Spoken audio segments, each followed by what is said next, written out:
স্বৈরশাসক শেখ হাসিনা সরকারের আয়নাঘরে বন্দী সেনা কর্মকর্তা লেফটেন্যান্ট কর্নেল হাসিনুর রহমান বীর প্রতীক বলেছেন, ভারতীয় গোয়েন্দা সংস্থার তৎকালীন সেনাপ্রধান জেনারেল আজিজ ও স্বৈরাচারী আমলে গুমের প্রধান কারিগর মেজর জেনারেল জিয়াউলের নির্দেশনায় তাকে কুখ্যাত আয়নাঘরে বন্দী জীবন কাটাতে হয়েছে।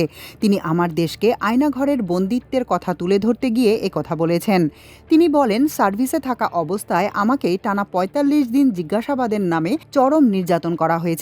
আমি মনে হয় দেশে একমাত্র অফিসার যে চাকুরিরত অবস্থায় গুম হয়েছিলাম। আয়নাঘরের দায়িত্বে থাকা কর্মকর্তাদের কাছে অনেক মিনতি করেছি আমাকে মুক্তি দেওয়ার জন্য, কিন্তু তারা আমার কাকুতি মিনতি শোনেনি। এক পর্যায়ে তাদের কাছে মুক্তি চাওয়ার আবেদন করা বন্ধ করে দিয়েছিলাম, কারণ তাদের কাছে আবেদন করা ছিল মানেই অরণ্যে রোদন। আয়নাঘর বাংলাদেশের প্রতিরক্ষা বাহিনীর কাউন্টার টেরোরিজম ইন্টেলিজেন্স ব্যুরো দ্বারা পরিচালিত একটি গোপন ডিটেনশন ক্যাম্প। এটি কচুক্ষেতে অবস্থিত। শেখ হাসিনা সরকারের পতনের পর গুম কমিশন সেই আয়নাঘরের সত্যতা পেয়েছে, যেখানে দিনের পর দিন, মাসের পর মাস বিরোধী মতের নেতাকর্মীদের বন্দী রাখা হতো। তাদের বন্দিত্বের কথা পরিবারকেও জানানো হতো না।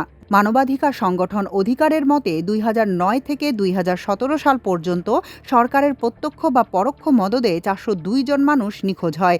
এদের আইনশৃঙ্খলা বাহিনীর নাম করে ধরে নিয়ে যাওয়া হয়। হাসিনুর বলেন, ২০১৮ সালের ৮ আগস্ট মিরপুরের বাসার সামনে থেকে তাকে অপহরণ করা হয়। এরপর একটি কক্ষে নিয়ে পরিহিত কাপড় খুলে তাকে একটি লুঙ্গি ও ছেঁড়া গেঞ্জি পরিয়ে দেয়। তার আগে অনেক মারধর করা হয় তাকে। তারপর ১০ বাই ৮ ফুট একটি কক্ষে ঢুকিয়ে দেওয়া হয়। তিনি ওই কক্ষে একা ছিলেন। জানালা ও ফ্যান ছাড়া ভ্যাপসা একটি কক্ষ। আশপাশের রুম থেকে আসতো টর্চারের কান্নার শব্দ। মাথার উপর উচ্চ পাওয়ারের বাতি জ্বালানো, ভীতিকর পরিবেশ। হাসিনুর আরও বলেন, যারা তাকে জিজ্ঞাসাবাদ করেছে তাদের কথা শুনে মনে হয়েছে তারা বাংলাদেশ মিলিটারি একাডেমিতে প্রশিক্ষণপ্রাপ্ত কর্মকর্তা। বাসা থেকে যেখানে মাত্র ১০ মিনিট লেগেছে। তিনি ধারণা করেছিলেন তাকে ডিজিএফআই এর অফিসে নিয়ে আসা হয়েছে। তিনি বলেন, গুমের প্রথম দিন তারা আমাকে ব্যাপক জিজ্ঞাসাবাদ করে। তারা জিজ্ঞাসা করে কেন আমি জেনারেল আজিজের বিরুদ্ধে পোস্ট দিয়েছিলাম। আমি তাদের বলেছি আমি কোনো পোস্ট দেইনি। এতে তারা আমাকে ধমক মেরে থামিয়ে দেয়। আয়নাঘরের প্রথম রাতে আমার মেজো মেয়ের কথা মনে পড়ল। তখন আমি কাঁদতে থাকি। আমার মেয়ের A-লেভেল পরীক্ষার রেজাল্ট দেওয়ার কথা। শখ ছিল মেয়েকে নিয়ে কোরবানির গরু কিনব, সবাই মিলে আনন্দ করব। মনে পড়ল আমার আরও 2 মেয়ের কথা। হাসিনুর রহমান জানান, কোনো কোনো বন্দীকে বিভিন্ন প্রস্তাব দেয়া হতো। যারা কথা শুনত না তাদের উপর নেমে আসতো নির্যাতনের খড়গ। আমাকেও একাধিকবার নির্যাতন করা হয়েছে। আমি সার্ভিসে থাকা অবস্থায় বলা হয়েছিল ভারতের এর সঙ্গে কাজ করতে। আমি রাজি হইনি।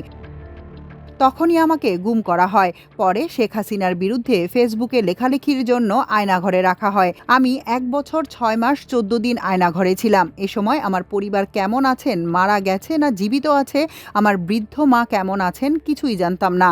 পরিবার আমার অবস্থান জানত না। তিনি বলেন, আমাকে গুমের সঙ্গে জড়িত সাবেক সেনাপ্রধান general Aziz, major general Abedin, সিটিআইবির মেজর জেনারেল শাকিল, ডিজিএফআই এর ঢাকা ডেট কমান্ডার, বর্তমানে ব্রিগেডিয়ার জেনারেল নাজমুল, অবসরপ্রাপ্ত ব্রিগেডিয়ার জেনারেল আজহার, ১৯তম লং কোর্সের অবসরপ্রাপ্ত কর্নেল মাকসুরুল, ১১তম লং কোর্সের কর্নেল আক্তার হামিদ খান, ১০ম লং কোর্সের কর্নেল জায়েদ আবদুল্লাহ ও NTMCর সাবেক মহাপরিচালক বরখাস্ত হওয়া ব্রিগেডিয়ার জেনারেল জিয়াউল আহসান।